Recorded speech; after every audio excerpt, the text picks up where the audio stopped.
മലയാളം വിട്ട് അന്യഭാഷയിലേക്ക് പോയ നടിമാരൊക്കെ പതിയെ പതിയെ ഗ്ലാമർ വേഷങ്ങൾ പരീക്ഷിച്ചിട്ടുണ്ട്. അവസരങ്ങൾ കുറയുമ്പോൾ തുണി കുറഞ്ഞു വരുന്നതായി കാണാം. വന്ന നാൾ മുതൽ ഡ്രസ്സിങ്ങിന്റെ പേരിൽ വിവാദത്തിലായ അനുപമ പരമേശ്വരന്റെ പുതിയ ചില ചിത്രങ്ങൾ ഇന്റർനെറ്റിൽ വൈറലാകുന്നുണ്ട്. വയറ് അല്പം അധികം പുറത്ത് കാണിച്ചതാണ് പ്രശ്നമായത്. ഇതാണ് അനുപമയുടെ ഗ്ലാമർ ഫോട്ടോകൾ എന്ന് പറഞ്ഞ് ഇപ്പോൾ ഫേസ്ബുക്കിൽ വൈറലാകുന്ന ചിത്രങ്ങൾ. തെലുങ്കിൽ ഏറ്റവും ഒടുവിൽ റിലീസ് ചെയ്ത ശതമാനം ഭവതി എന്ന ചിത്രത്തിന്റെ വിജയാഘോഷത്തിൽ എത്തിയതായിരുന്നു അനുപമ. സിൽക്കി ആയിട്ടുള്ള ചുവന്ന സാരിയാണ് അനുപമ ധരിച്ചത്. പൊതുപരിപാടികൾക്കൊക്കെ പോകുമ്പോഴുള്ള വേഷം സ്വന്തമായി ഡിസൈൻ ചെയ്യാറാണ് പതിവ് എന്ന് അനുപമ പറഞ്ഞിട്ടുണ്ട്. ഇതേ ചിത്രത്തിന്റെ ഓഡിയോ ലോഞ്ചിന് വന്നപ്പോൾ ഇട്ട നീല നിറത്തിലുള്ള സാരിയും ബ്ലൗസും ഡിസൈൻ ചെയ്തത് അനുപമ തന്നെയായിരുന്നു.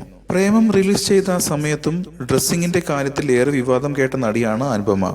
ഒരു ഉദ്ഘാടനത്തിന് സ്കിന്നിന്റെ അതേ കളറുള്ള ലെഗിങ്സ് ഇട്ടതായിരുന്നു അന്ന് വിവാദങ്ങൾക്ക് വഴിവെച്ചത്. കൂടുതൽ സിനിമാ വാർത്തകൾക്കും വിശേഷങ്ങൾക്കും ഇപ്പോൾ തന്നെ സബ്സ്ക്രൈബ് ചെയ്യൂ മലയാളം ക്രിയേഷൻസ്.